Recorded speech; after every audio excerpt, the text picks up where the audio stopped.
Hello, my name is Anniken, and in this video I'm going to show you my favorite cast on, the long tail cast on. So the reason I love the long tail cast on is because it's really versatile. I use it for everything I knit, from lace knitting, cables, stranded color work, shawls, sweaters, socks, if I'm knitting them from the top down. Anytime I need to cast on stitches, I use this cast on. The only time I use a different cast on is if I'm doing using a provisional cast on or a closed toe cast on for toe up socks. That's the only time I use a different cast on. So the long tail cast on, there are two ways of doing it. One way of doing the long tail cast on is also called the thumb cast on. So some people call it the long tail cast on, some people call it the thumb cast on. I do what I call the continental long tail cast on. This may be different in other countries, but I find in the UK, if people say the long tail cast on, they tend to do the thumb cast on.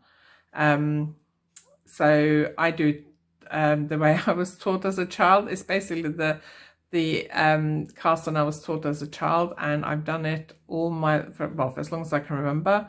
And I didn't know there was other ways of casting on till I actually started teaching workshops, which is about 12, 13 years ago now. And then I was watching around the table in my first workshop and I thought, oh, there's like 2 or 3 different ways people are casting on. So I thought the long tail cast on was it, but I like the long tail cast on. I now know loads of other cast ons, but I still stick with the long tail cast on because I think it's really good. And the reason I think it's good is because it's stretchy, but it's not floppy. So if I show you, this is actually something I have, actually no, let me show you this one. So this is something I've actually just recorded a lesson for this swatch for my Understanding Lace course for my Love of Lace Knitting Facebook group. And this is the long tail cast on, and it's stretchy enough for lace. So this will stretch quite a bit. So when I block this, I don't have any worries that this cast on won't stretch as much as the lace. But it doesn't look floppy, so you can see it looks quite nice and neat. But it will also stretch a lot. So that's why I like the long tail cast on. So to do the thumb long tail cast on, you start with a loop on your right hand needle. You start with the loop on the needle and you hold it in your right hand. And then you're going to hold the working yarn in your right hand, because most people I've seen do this are English style knitters. So they hold the working yarn in the right hand. And you hold your tail over your thumb. And then you make a loop with your thumb, put the needle through, wrap the working yarn around, lift it through and tighten it. So it's in, around, kind of like that. That's not the way I do the long tail cast on, but if that's the way you're used to doing and you call it the thumb cast on or the long tail cast on, it's the same cast on I'm going to show you now, but I'm going to show you a different way of doing it. But the result looks exactly the same, but the way I do it I think is quicker. It is, however, a little bit more difficult to learn. So you need to start with the long tail. To measure out your tail, if you're knitting with DK yarn, which this is, if you wrap it once around your hand, that's approximately 10 stitches. If you're knitting with thinner yarn, you'll get more stitches. If you're knitting with thicker yarn, you'll get fewer stitches. So if I was knitting with a lace weight yarn, I'd probably get like 15 to 20 stitches if I wrap the yarn around my hand once. So wrap the yarn around my hand once. For lace weight yarn, probably 15 to 20 stitches. 4-ply yarn, 10 to 15 stitches. DK yarn, about 10 stitches. Aran weight or worsted weight yarn, a bit less than 10 stitches maybe. Chunky yarn, probably about 5 stitches. So I know this is just a rough guide. It's always worth allowing a little bit extra anyway. So I'm going to just wrap the yarn around my hands twice, so I've got enough for like 20 stitches. Now you can start without a slip knot, but I find it easier to teach it if I start with the slip knot. It's easier for you to learn it with the slip knot, but you can do it without a slip knot. So to make a slip knot, the way I do it is I just make a loop like that. So I got the yarn going around and crossing over the top, and then I pull another loop through that loop and tighten it. So a slip knot, you want a loop that you can adjust. So as it says my loop, I can make it smaller and I can undo it. If you make a slip knot a different way, that's fine. Just make a slip knot. it is a good idea if you can adjust it. So there we go. So slip knot on, and I put it on the needle that's in my right hand, like that. Then I'm going to have the tail towards me and the working yarn away from me. The working yarn away from me, tail towards me. I'm going to take my thumb under the tail, my index finger under the working yarn. So thumb, index finger, tail, working yarn. And then I'm going to just grab the tails from both yarns with my other fingers. So I put my ring finger and little finger around it. Now, if you struggle to hold your hands like that because you have problems with your hands like arthritis and things, then this may not be the cast on for you. Good thing with this cast on is that if you practice, you can get really, really quick at it. So you won't spend as long time casting on as you will with other cast on methods. But if you do have problems with your hands like arthritis, you may struggle with this. So that's basically the hold I'm going to start with. So I got working yarn, stitch, tail, stitch, working yarn, tail, stitch, working yarn. And it kind of makes like a triangular shape. Okay, and you want to make sure you don't want to have it too far apart. You want to have it sort of a little bit tighter. And then I'm going to tilt my hand so I can see the palm of my hand, see the inside of my hand. And it's a good idea to put your finger on here. It is easier if you hold your hand on top. If you're an English style knitter, you might be used to holding your hand like that, but you have kind of less control, I think, of your needle. So if you can put your hand on top, it's easier. And if you can put a finger on that stitch, it won't slip off. Okay, so tilt my hand. I'm going to go up through the loop that's closest to me. So you can see the yarn kind of loops around my thumb. I'm going to go up through the middle of the loop, so go towards me, up through the loop that's closest to me, away from me, and around the working yarn. And then you can see I've got a loop around my thumb here. So I'm going to go down through that loop, towards me, up in the center, and then I'm putting my finger on those two stitches. I'm going to take the loop off my thumb. So if you watch closely, I'm going to just drop the loop off my thumb. Nothing else is moving except for my thumb. Then I'm going to put my thumb in there and don't pull it down, pull it up towards your chest or your face, and then just use this to pull against, like that. So you pull it tight. Okay, and then tilt your hand again, up through that, towards you, up through the loop that goes around your thumb, away from you, around the working yarn, down through that loop that goes around your thumb, back up to the center.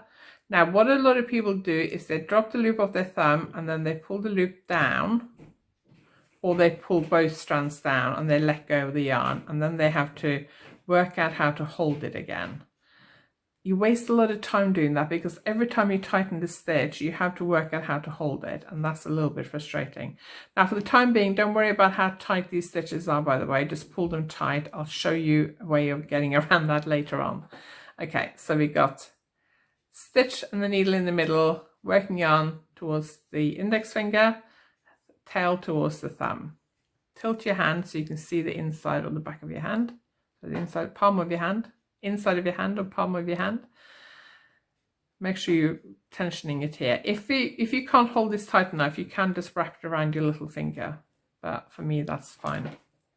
Okay, so I'm going to take the needle towards me, up through that loop. You're not coming up here, you've got to come all the way towards you outside this strand here, up through that thumb loop, round the working yarn, down through that loop that goes around your thumb, back up to the center, drop that loop off your thumb.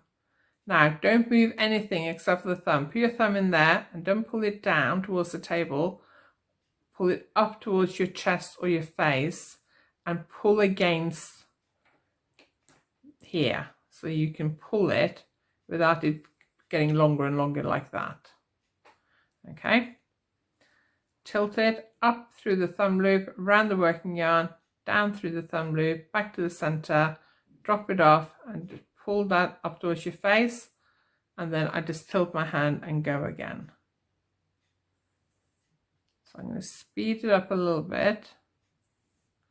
So you can see when I speed it up, I go up, around, and then through that thumb loop. So I do move my hand as I go. I kind of flick my hand back and forth a little bit. And I can get to the point where I'm really, really quick at it.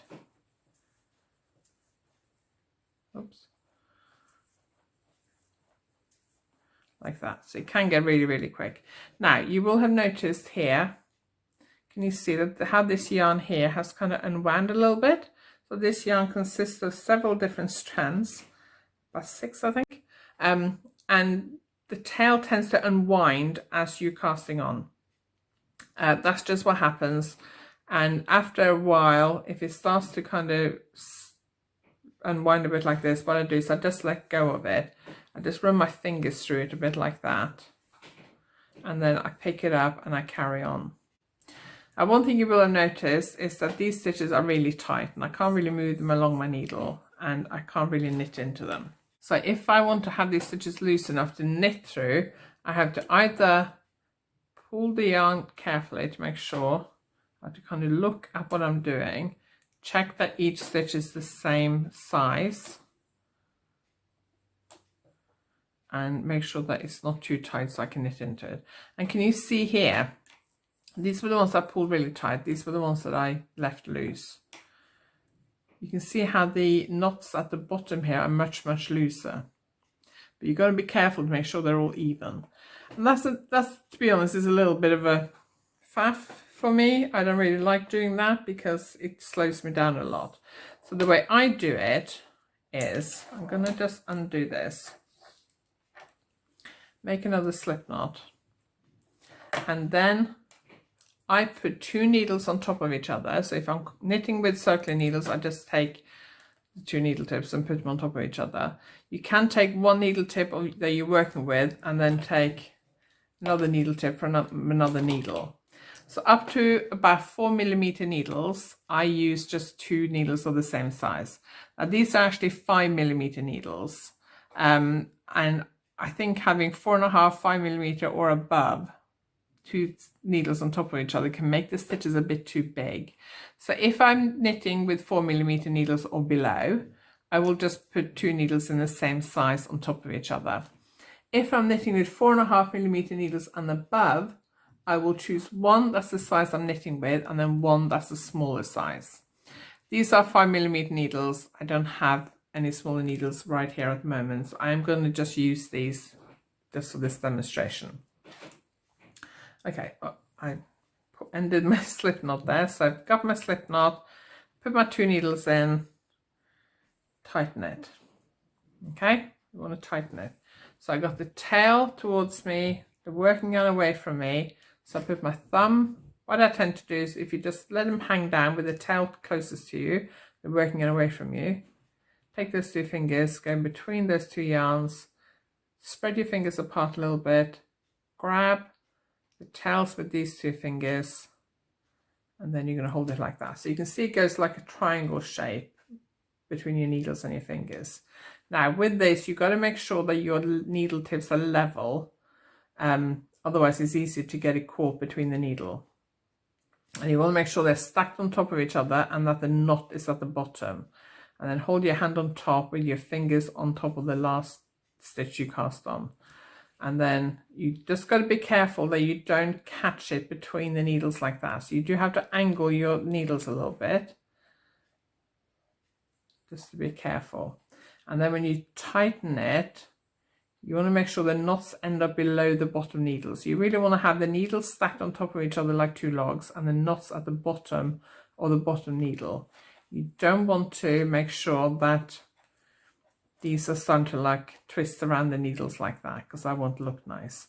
So make sure your knots are at the bottom, and you can pull the knots really, you can pull the yarn really tight, which means that you can get really, really quick. Oops. Just going to let go of that to add a bit more twist into it. And there will be times when you going quick, when you kind of almost accidentally catch it between your needles like that. If I've cast on say 200 stitches and I notice about 100 stitches back, I ended up with like that. I got like 1 stitch that's just on 1 needle. I'll show you what I mean.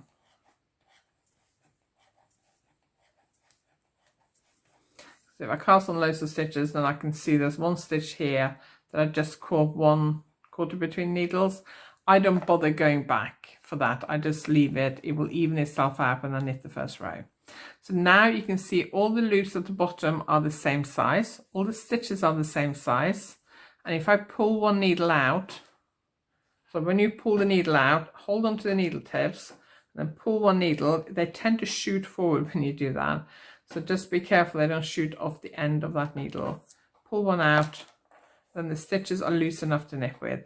And these are a bit looser than I want them to be because this is 5mm needles, and I wouldn't normally hold two 5mm needles together, but I was just too lazy to go and get another smaller needle.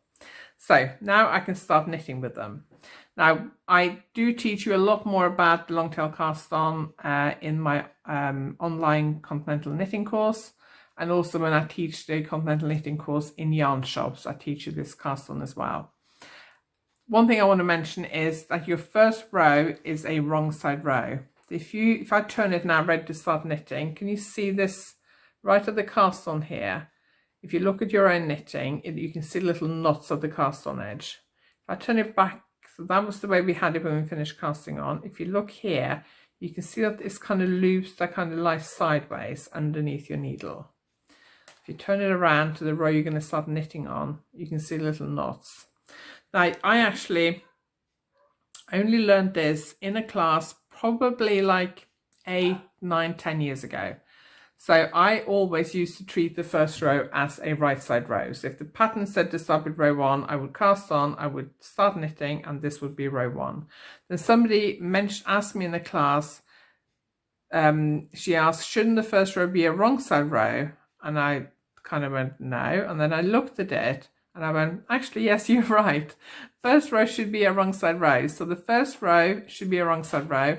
And then the second row should be a right side row. And that looks a lot neater.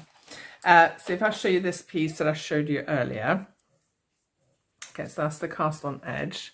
So you can see here that you've got these nice sideways loops. If I flip it over, you can see here it looks not as neat. You've got little knots along the bottom edge. So treat the first row as a wrong side row. So if the pattern starts with row 1, you can go on to row 2. Just skip row 1 and start row 2. So if you have like 10 rows of rib, you will just do 9 rows. If it's 6 rows of garter stitch, you would do 5 rows. So just start with row 2 or whatever you're doing. So I hope this was helpful. I do like this cast on. It is much stretchier. I always hold 2 needles together. Holding 2 needles together doesn't necessarily make it stretchier than just using 1 needle. I just find it a lot easier to do it because I can cast on much quicker, and I still have stitches that are loose enough to knit into. But remember, you don't want 2 really thick needles together. So if you're using needles bigger than 4.5 or 5mm, hold 1 needle in the size you're knitting with and 1 smaller needle. So if I'm using, say, 5mm, I might do a 5mm and a 4mm, or a 5mm and a 3.5mm, or a 5mm and a 3mm, whatever I happen to have nearby, really. If I'm doing, say, 8mm needles or 10mm needles, I might do 10 and 4 or 10 and 3.5. It just depends on what I have nearby. Okay, so I hope that was helpful. If you have any questions, just ask below this video and I'll do my best to answer. Thank you very much for watching, and you can find more details about my online continental knitting course. I'll put the link below, or you can find the details on my website, and the link to that is below as well. Thank you very much for watching.